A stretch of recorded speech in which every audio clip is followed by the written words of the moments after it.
I'm here because it's time for a change. I'm here for you, my children, and my grandchildren. I'm here to show that moderate voices have a stake in this too.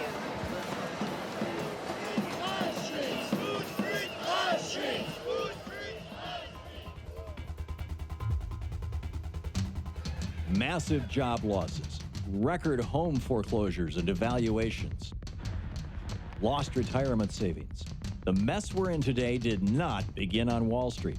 Long before the financial collapse, the dismantling of government regulation was well underway. This has been the greatest wealth transfer in the history, at least of American kind, if not mankind.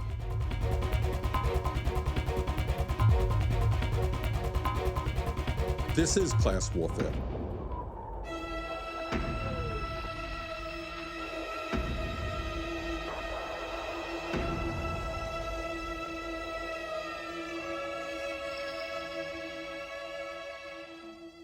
In a real-life development dwarfing the most elaborate conspiracy fiction, all of these consequences are the end result of a brilliantly executed coup. Everyday human lives, the common dreams of people everywhere, were never a factor.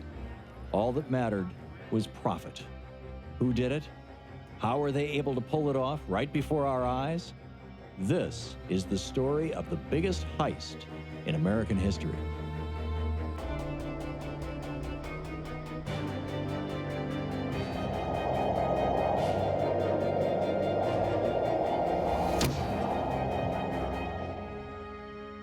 See, my grandmother was born into the world of boom and bust, as it had been from 1794 until the Great Depression. Once upon a time, we knew in this country we had a Great Depression, and we had a stock market crash in 1929, followed by several years of 25% unemployment, of corporations declaring bankruptcy, of people in the streets on bread lines. I pledge myself to a new deal for the American people.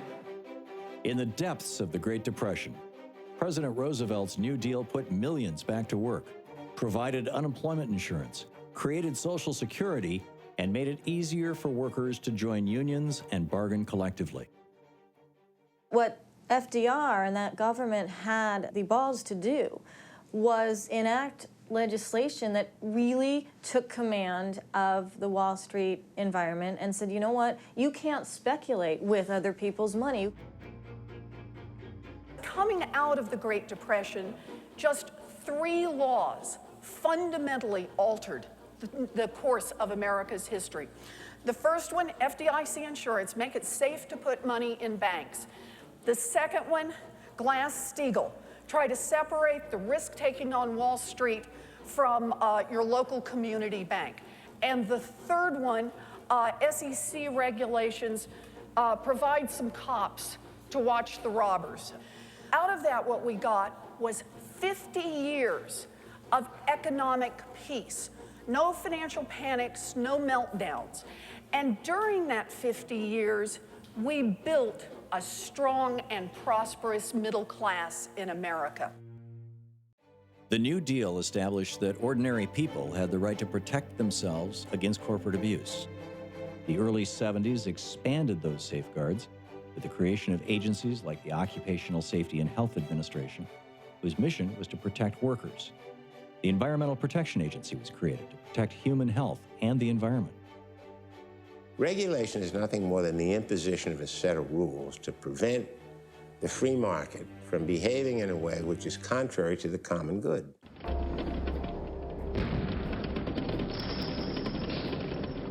A decision was reached by corporate America that working with unions, working with government to improve the standard of living for all people was not the right thing to do. In 1971, corporate leaders began to orchestrate a detailed battle plan to eliminate any government policies that might stand between them and profits. The plan was laid out in an influential memo called Attack on American Free Enterprise System.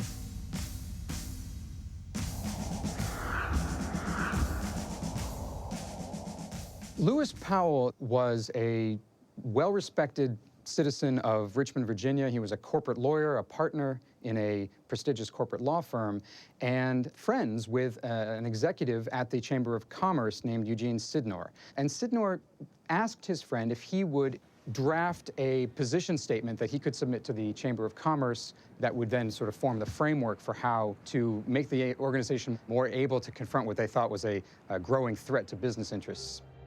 Powell's memo laid out a strategy to radically alter public perceptions, ensuring that big business interests would dominate public policy. Powell advocated a vast purge of liberal elements in society. He saw how corporate money could own the media and talk louder than organized labor and consumer protection groups. But for Powell, a future Supreme Court justice, the real end game was business control of law and politics. You see this memorandum bouncing from desk to desk, from boardroom to boardroom around corporate America, inspiring and inciting business leaders to find a way to get involved and to join what they had already, many of them had already perceived to be a battle for the soul of America and a battle to save free enterprise. Lewis Powell, the Powell Memo. Businessmen should use their financial muscle to shape the politics of the country. Nor should there be reluctance to penalize politically those who oppose it.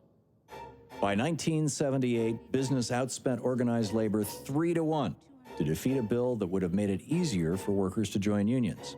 This was a critical turning point, setting in motion the decline of organized labor as a major political force and the voice of working Americans.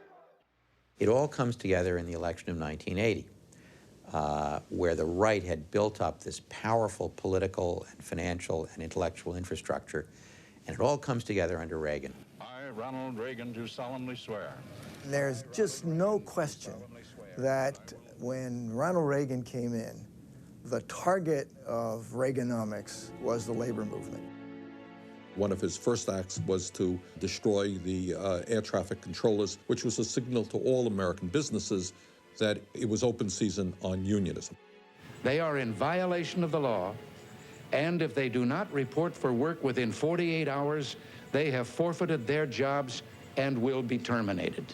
They understand that it's not just about labor supporting the interests of members of labor unions, but it has been the labor movement that has supported the interests of all workers.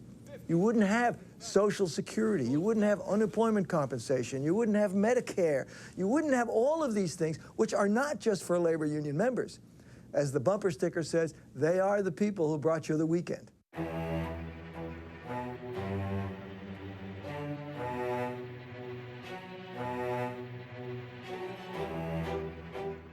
He was able to pull off an ideological counter-revolution, and by the time he was over, most of the New Deal had been dismantled.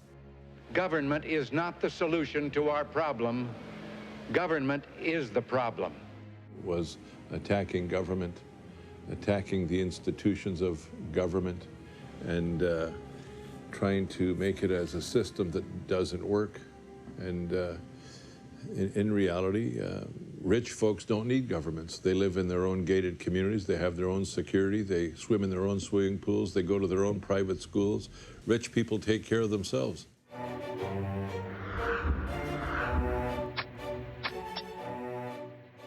While Reagan was breaking unions and demolishing regulations, he also convinced Congress in 1981 to pass his Economic Recovery Tax Act, cutting the top tax brackets by nearly a third, but raising taxes on the middle class.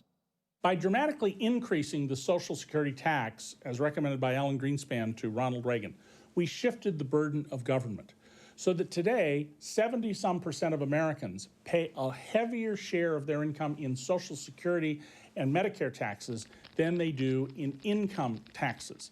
And we pushed the burden down. At the same time, at the very, very top, we radically cut taxes so that the 1,000 richest men, women, and children in America face an effective total federal tax rate, Social Security and income taxes, about 17 cents on the dollar, and their average income is $263 million. After decades of lobbying driven by corporate money, The tax code is now full of loopholes and special deals that help big business avoid paying its fair share. To avoid paying taxes, U.S. corporations have stashed more than $1.5 trillion in offshore accounts. Corporations only pay 13% of the federal budget's revenues. Out of $2.5 trillion, corporations only pay 13%. So I just want to list some 10, the 10 worst corporate tax avoiders. ExxonMobil, largest oil company in the world, made $19 billion in profits in 2009. Exxon not only paid no federal income taxes, it actually received a $156 million rebate from the IRS. Over the past 5 years, while General Electric made $26 billion in profits in the United States, it received a $4.1 billion refund from the IRS. So if you're working stiff, you're making $30,000, $40,000 a year, you're paying taxes, but if you're Chevron and you made $10 billion in profits in 2009, you don't have to pay any taxes. You get a $19 million refund.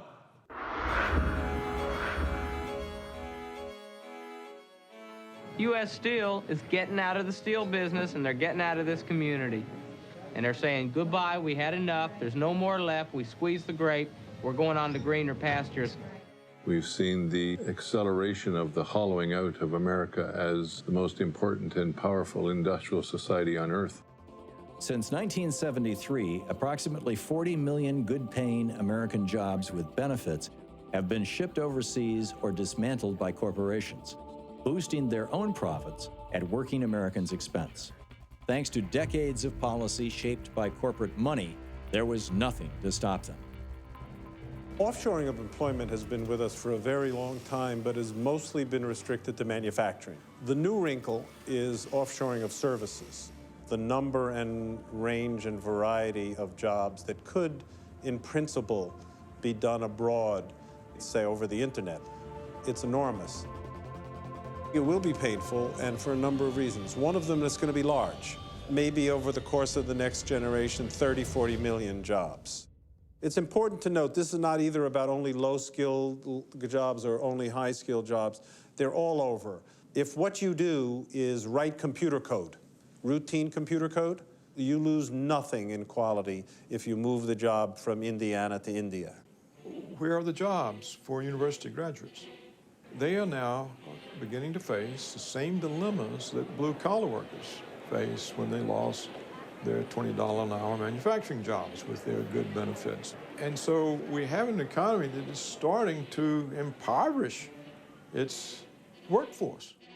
An infinite number of people coming who are taking jobs that pay over $100,000 a year. You know, they're going to pay taxes. We create lots of other jobs around those people. You know, my basic view is that the country should welcome as many of those people as we can get. And what the corporations are doing, they tell Congress, oh, there's a shortage of engineers, there's a shortage of scientists, we can't find any. This is all an absolute total lie.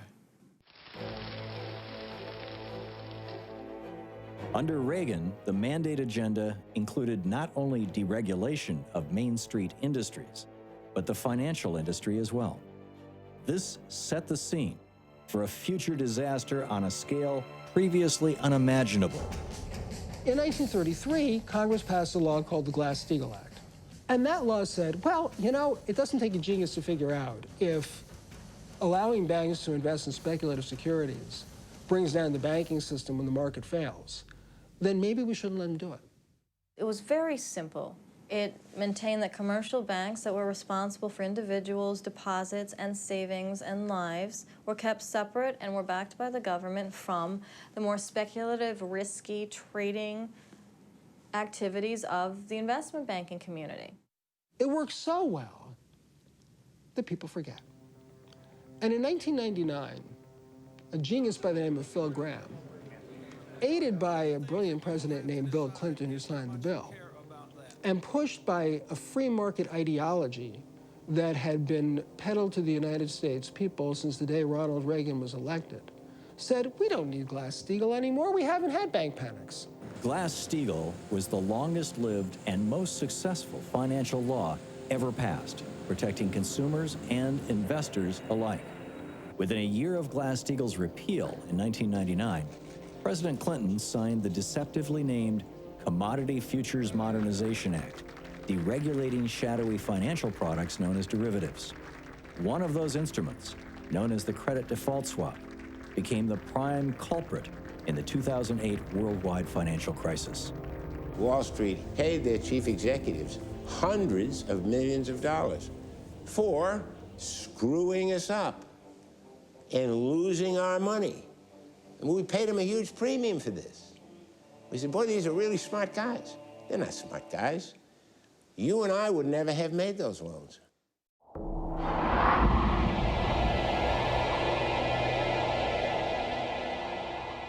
What we've seen over the last 30 years is a deliberate transfer of wealth from middle class and the poor to the very wealthiest people in our country.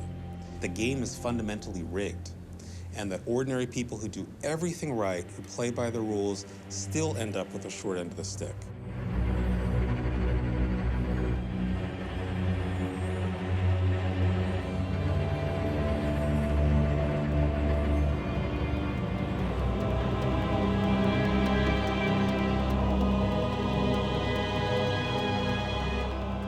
I don't think people have a good understanding of how low incomes are in America from work. 1/3 of jobs in America pay less than $15,000 a year. Now, that includes part-time workers and people with 2 small jobs. But half make less than $25,000. 3/4 make less than $54,000. 99% make less than $250,000. In reality, working Americans have been pushed to rely on credit to make up for the lack of growth in wages, even as corporate profits skyrocketed. Wages have stagnated since 1973, despite increased worker productivity. Instead, the benefits of Americans' hard work have gone to executives and shareholders. What does the Bible denounce? The Old Testament, the New, and the Quran, all of them denounce again and again and again with a really powerful word, denounce as evil. It is taking from those with less to give to the rich. Folks who were in charge of running this economy ran red light after red light after red light and caused car wreck after car wreck after car wreck, and no one's held them accountable. There hasn't even been a conversation about accountability. Now, incredibly, the government tells companies to police themselves. The Justice Department's current position is that a company can escape criminal prosecution if they just promise to change their behavior. You would think that Congress should say, who caused it?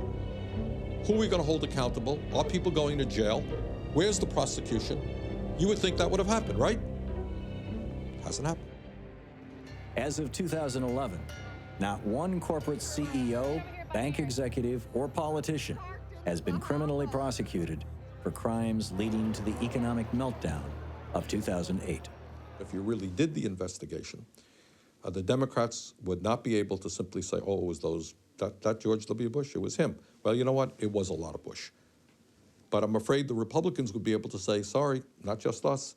Take a look at Robert Rubin, Secretary of Treasury under Bill Clinton, and all of the Rubin guys. They were working with Alan Greenspan. They were working with Phil Gramm to deregulate all of this stuff. So you got true bipartisanship. Everybody wants bipartisanship. You got it. We didn't actually clean up Wall Street. We actually didn't slay the beast. We actually put them on life support, and they've been off healing and mending themselves and doing quite well.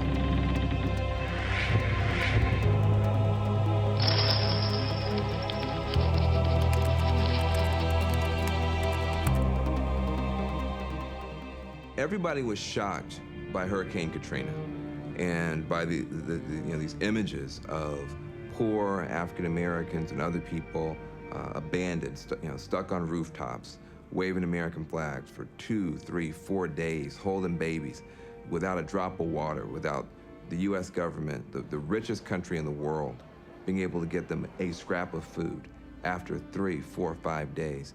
People were shocked, and it was shocking. But what nobody wanted to address was, it was the logical, necessary, inevitable outcome of 30 years of public policy. that both parties have championed, saying, if you're poor, you're on your own. If you're poor, sink or swim. And it's better for you. It's morally right that we won't help you if you're poor. You should pull yourself up by your bootstraps, and if you can't cut it, you should be left to sink or swim.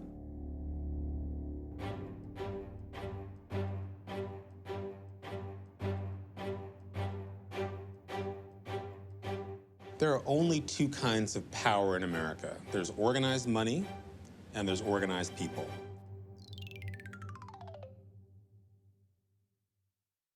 One thing is really clear. The powerful corporate interests have had it good for so long, they're not going to let go without a fight. And I think that we have to be very clear about that and ready to fight back. And I say we fight back with organizing, we fight back with good policy, and we fight back with strategies that are about achieving victory.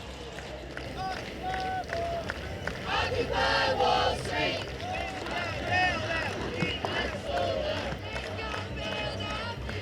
People are beginning to experiment with challenging in the populist way, challenging the bailouts, challenging the huge payouts. These are beginning signs that people are waking up slowly. And I call it evolutionary reconstruction, building from the bottom, challenging at the top, aware, I think, and this is critical, that this is not just an election, this is not, quote, a revolution, this is a long-term rebuilding of the entire basis of a system. And that's a hard thing for people to grasp, that might be where we're at. Let's never surrender. Let's never surrender.